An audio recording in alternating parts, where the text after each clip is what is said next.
Ah, it's working. Okay. Hey guys, I'm Jonesy. Welcome to another episode of Jonesy Comics. Let's get right into it. It's Monday. There's a lot of stuff to talk about. I will get the video of the pictures that Aron is working on for my channel. Those are on their way, and I will get those up soon. I'm really excited about that. Oh my gosh, this thing is crooked. Hang on. Hang on, everyone. We're going for a ride. Okay, it wasn't that exciting, but I fixed it. Anyway, God, it does really seem crooked. I'm taking you guys. You guys are going with me. Hang on. How's that? Feel better about that? I do. Okay, cool. Alright. Excuse me.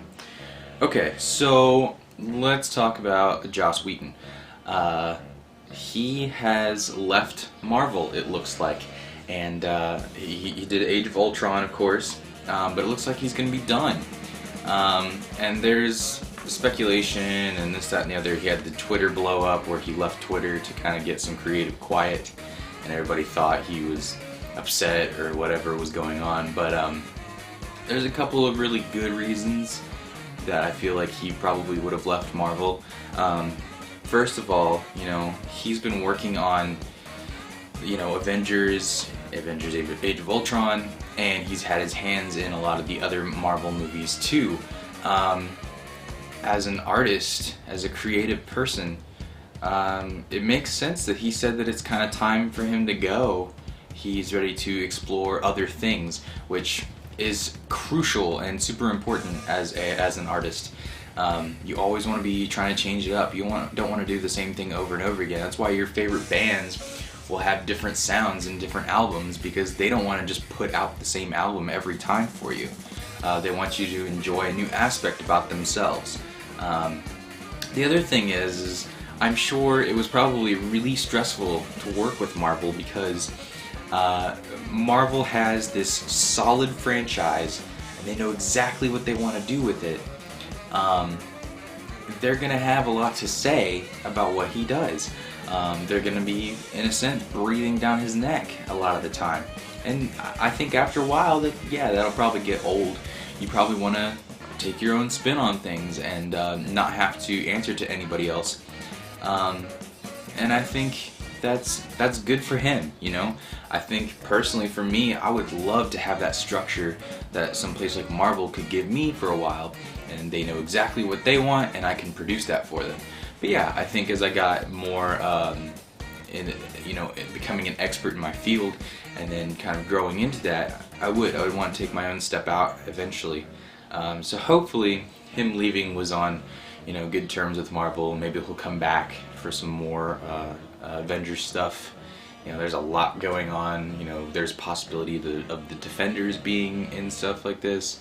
There's going to be probably a team up with Guardians of the Galaxy, Avengers, Defenders, all kinds of teams.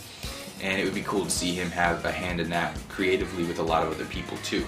So, I will actually be doing another video about Convergence, the DC event that's going on right now in the comic book world.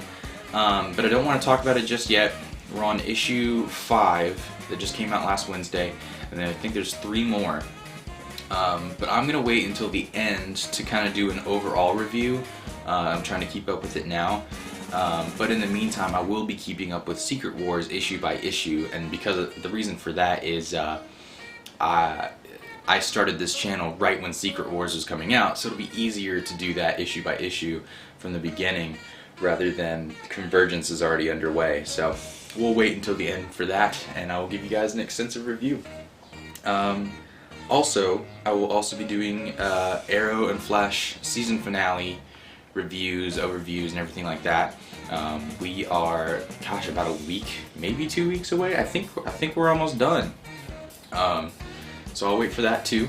But I do have some really cool news about those TV shows in the meantime. CBS, I believe, has picked up Supergirl. What? That's gonna be really cool. Melissa Benoist, she is the supporting actress from Whiplash, if you guys saw that recently. She was really cool. Her character was a nice balance because it was this, really hard question of what is safe and healthy to sacrifice when you're trying to be great at something. Well, what are you willing to give up? And I think she was a really good symbol for that because she was his girlfriend. He was basically just like, I can't be with you anymore because I have to be great. And she's like, oh, so by being with me, you can't be great, kind of thing. So, really cool symbol in that movie. So now she's gonna be playing Supergirl, and you guys can go online and look at the pictures. I think there's only like 2 of her posing as Supergirl. Really cool. I think, I have no idea where the show's gonna go, but it seems like her being Supergirl is gonna be kind of a lighthearted thing. I feel like she's going to be the lighter side of what Supergirl is and could be, kind of a thing, which will be kind of nice to see because, Arrow and Flash has been a little bit brighter, but Arrow has definitely gotten to the darker, grittier stuff, so it might be kind of a change up to have her playing a lighthearted Supergirl. Also, huge, awesome craziness, CW will be launching Legends of Tomorrow, which is definitely going to have, Ray Palmer, the Atom, in there big time, but it's also going to have a lot of room for team-ups. You'll probably see, I think the Flash is going to be pretty much there too, and then the Arrow maybe occasionally showing up, but it leaves a lot of room to create a Justice League TV show. Like, we're talking some big names could pop up, and I think the reason that they went forward with this was because we all basically know that the DC movie universe is not the same as the TV universe. That's why if we see a Justice League movie and Green Arrow is going to show up, you're not going to see Stephen Amell doing that role. They've already cast Ezra Miller as the Flash and not Grant Gustin, which is the TV Flash. So I think that's why they're going forward with this, is they want to do their own expansion on that universe since they can't do the same thing as the movies. So that'll be really cool. Now, my only concern, which I don't think this will be a problem, but it's a pretty big deal, is since Supergirl is CBS and everything else is CW, are we going to have room for crossovers cross-network?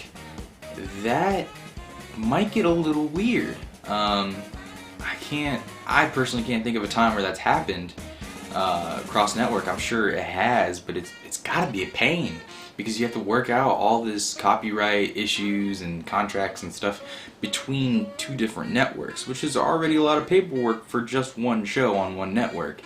Now, teaming up 2 shows with 2 networks is going to be crazy. So I hope that there's room for crossovers.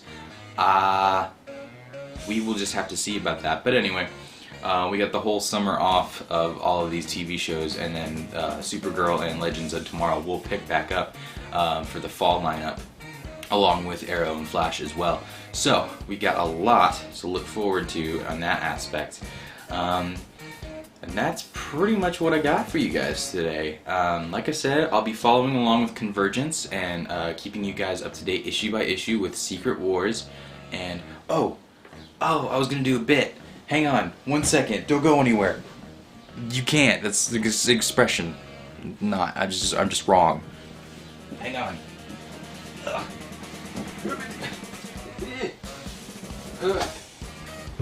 Okay. Here we go. Back into focus. Oh, it's good. Okay, cool.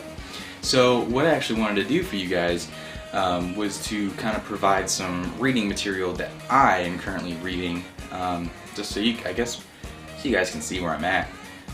You don't necessarily need to be reading it, but if you like to, I feel like I have some pretty interesting stuff that I'm reading right now. So, this is actually the black.